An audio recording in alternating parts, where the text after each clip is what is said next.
It was July of 1995. Barack Obama had just published Dreams from My Father, and the Space Shuttle Discovery 20 had just launched.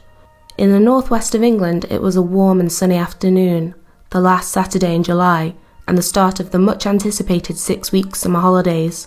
This conjures images of Enid Blyton and the Famous Five, adventures and explorations, riding bikes and climbing trees, the innocence, joy and freedom of childhood. The peace of this ordinary warm summery Saturday in July was about to be broken, and along with it, all the innocence of childhood. On Friday, 29th of July, 7-year-old Sophie Hook from Winsford, Cheshire, was visiting relatives in the nearby seaside resort of Llandudno. That night, Sophie and a number of cousins begged permission to have a sleepover in a tent in her uncle's garden. Overjoyed at being granted permission, the children settled down for the night in the tent. Sophie's uncle last checked on the children at 12:40 a.m, and all was well. But at some point, between 2:55 a.m. and 7 a.m, Sophie was taken from the tent without disturbing any of the other children. Her sleeping bag was found outside the tent, along with her favourite cuddly toy still inside. Despite frantic searches, there was no trace of the little girl.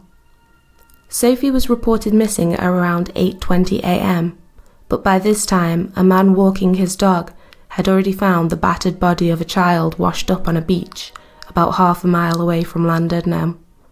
The body was identified as that of 7-year-old Sophie Hook.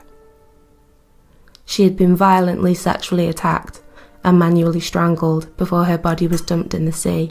The crime stunned the local area, sending out shockwaves of despair and disgust, which echoed around the local community. However, the brutal murder of Sophie Hook was not the first murder of young children to occur on that warm last Saturday in July.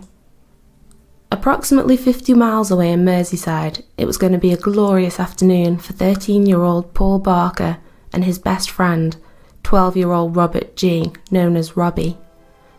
The two young friends had plans to ride their mountain bikes to a local pond for a spot of fishing. Robbie and Paul, who both attended South Wirral High School in Eastham, had set off early that Saturday afternoon on their mountain bikes for a local fishing spot known as the Carpies, a series of supposedly well-stocked ponds in scrubland in Eastham near the M53 motorway. Their parents had no need to worry. Eastham, where the boys lived and went to school, was a peaceful, safe, quiet community. Children were free to play outside without fear. As a child, I myself readily rode my bike all around the area without a second thought. When neither boy had returned home for tea as promised by 5:30 p.m, their fathers began a search for them, and then reported them missing. Police search teams set out to comb the area, and later that evening the boys' fishing tackle was discovered, still set up by the pond in the local scrubland. Early the following morning, police discovered the body of Robbie G. under some trees. By the afternoon, a second body, that of Paul Barker, was discovered 500 yards away, on the banks of another pond. Both boys had been strangled, stabbed multiple times, and their trousers were pulled down, indicating a potential sexual motive. Their shirts were pulled up and their baseball caps were placed over their eyes. Additionally, Paul had been bludgeoned about the head. Detective Superintendent Harrison told a news conference that the bodies were discovered in a vast area of shrubs and ponds, and that neither body had been hidden. The focal point of this investigation, the pond where police found Robert and Paul's fishing tackle. Nearby, one body, 500 yards away the other. Both boys stabbed repeatedly in the chest. Robert Hosey was the last person to see them alive. He told ITN he was fishing alongside the man who police have now arrested. The fella gave directions to where the other pond was. Then the two boys just rode off back up to where they come. And just never seen him again. It so easily could have been Robert. That it could have happened to. He was fishing earlier on the Sunday morning with his friend Bert across the road. That they were alone, and it could have happened to them. Today, the dog handler who uncovered one body spoke of how these murders have sickened colleagues. My hope was that obviously he was curled up somewhere, terrified. He'd seen his friend attacked, and he'd was just lying curled up somewhere in a frightened state. I was hoping I was going to find him alive. It's very, very sad that we didn't. For the search teams, it's slow progress. The thick scrubland, which could be hiding the knife used to kill the boys, is time-consuming to clear. The critical clue still eludes police. We've been up to our waist in nettles, bramble, bushes. It's absolutely horrendous terrain to be looking for what we're looking for. Hi, we didn't have those inquiries regarding the... While every minute the search widens, inquiries elsewhere continue. Someone, somewhere, may hold information that could lead the man responsible to justice. Steve Scott, ITN, the Wirral. The country sat reeling from the deaths of 3 children only 50 miles apart, all killed while engaging in the most innocent of childish occupations on the long summer vacation. The murder inquiry for Sophie Hook was led by Superintendent Eric Jones from the North Wales Police, and within 4 days they had arrested their main suspect, 30-year-old Howard Hughes, a man with a colourful past and a history of sexual offences against children. Meanwhile, in Merseyside, the families of Robbie and Paul made emotional pleas for help in catching the killer and said that this was the most traumatic thing ever to happen to them. Participating in a news conference, Raymond Williams, Paul's uncle, pleaded, "We need to catch the person who has done this terrible thing before it happens to any other child." Shortly, police would make an arrest. Factory worker Stephen Heaney was brought to Birkenhead magistrates under tight security. Inside, he stood and listened as the 2 murder charges were put to him. Heaney was handcuffed to an officer during the short hearing. He spoke only twice to confirm his name and his address. Throughout, his head was bowed and his eyes were closed. As he was taken away, a small crowd shouted abuse. Some hurled stones. A forensic team has searched the home Heaney shares with his elderly parents. Events since the weekend have stunned neighbours. They were a nice, quiet family. I mean, the parents were marvellous neighbours. None of us knew anything of Stephen. He kept himself to himself. Detectives revealed today they found what they believe is the knife used to kill Robbie and Paul. It was discarded near a local rail station. Because of this breakthrough, their intense search at the murder scene has been called off. Steve Scott, ITN, the Wirral. 37-year-old loner Stephen Heaney was picked up by the police and questioned in relation to the murders. He initially denied having anything to do with the crime, but would later recant and admit his guilt at Liverpool Crown Court. The factory employee who lived with his elderly parents in Eastham village was also wanted for questioning by police in relation to a second incident in which 2 young boys were sexually assaulted at a fishing spot in St Anne's, Lancashire in 1990. Former Army Cadet instructor Stephen Heaney had approached the 2 young boys while they were at one of the local fishing ponds. It was apparently crowded, so Heaney directed the 2 boys to another pond. Shortly afterwards, he followed. No one except Heaney knows exactly what happened next. But at some point, he attacked Paul, hitting him over the head several times with a mallet and fracturing his skull. He was also stabbed 9 times, with considerable force, and a wire ligature was fastened around his neck. It is likely that Robbie attempted to run after witnessing some or all of the attack.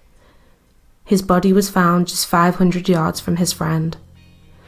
Robbie had been stabbed 10 times and then manually strangled. The disturbance to the children's clothes and their exposure strongly indicated a sexual element to the motive. This was not Heaney's first attempt at abducting a child. He had made several aborted attempts in the days leading up to the murders of Robbie and Paul. His last attempt was the day prior to the murders, in which he tried unsuccessfully to grab a 12-year-old girl. Heaney, who lived with his elderly retired parents, admitted his guilt at Liverpool Crown Court and was handed down a life sentence, with Justice Ognall stating that there must be a profound anxiety as to the continued risk he presented if he were ever to be released. Meanwhile, in North Wales, the police were just about to send their main suspect, Howard Hughes, to trial. On the 24th of June, Hughes appeared at Chester Crown Court charged with the abduction, rape and murder of Sophie Hook. Despite his continued pleas of innocence, he was found guilty and handed 3 life sentences. Howard Hughes has since launched a number of appeals, and his case is supported by Innocent, an organisation which campaigns against miscarriages of justice, and he continues to deny his involvement in the murder. Today, both Howard Hughes and Stephen Heaney remain in prison. It is possible, but unlikely, that Stephen Heaney could have killed Robbie and Paul during that Saturday afternoon, likely around 2:30 p.m, and then travelled the 50 miles to Llandudno to conduct another abduction, rape and murder, this time of little Sophie Hook, a mere 17 hours after the double murder of Paul and Robbie. Possible, but unlikely. However, it is true that whoever took Sophie Hook from a tent, occupied by several sleeping children, in the back garden of their home, took an incredible risk, and this shows both their determination and recklessness. It was similarly reckless to attack 2 children together, when several hundred yards away there were a number of other children and people fishing. The Carpies may have been in isolated scrubland, but on that hot Saturday it was packed with local children. Across the UK, the summer was darkened, and children were pulled off their bikes and into their homes by anxious parents. The possibility of 6 weeks of freedom and adventure was over for many, but certainly for Robbie, Paul and Sophie. A joint funeral was held for Robbie and Paul in St David's Church in the quiet village community of Eastham, where they had lived and died. Their small coffins were carried in to the sounds of You'll Never Walk Alone, the Liverpool Football Club anthem. Indeed, one of John's heroes, John Aldridge, was amongst the mourners. On the way to the church, the funeral cortege had momentarily paused outside the gates of South Wirral High School, where the 2 boys should have been returning that September. The minister of St David's, Dr. Peter Foster, led the tributes. He recalled that Paul had been an easygoing lad whose best birthday present had been membership of the fishing club. It is sadly ironic that it was his beloved grandfather, William Barker, who had introduced Paul to fishing and to the spot known as the Carpies, where he was ultimately killed. Robbie was a fun-loving, keen football fan, and a number 9 Ian Rush jersey draped his coffin. Focusing on their strong bonds of friendship, Dr. Foster told their parents, "In your very action of bringing your boys together in this place, you are declaring to the communities of Eastham and Bromborough, perhaps even to our nation, that the real values in life lie in the mutual shared responsibility which they shared, in the deep and lasting friendships which they forged, along with others present today, of life lived and enjoyed to the full, in family and community." Bishop Winstanley, assisting proceedings, said that Robbie and Paul had many happy times together. They lived their lives together, and they lived them to the full, and they are still together.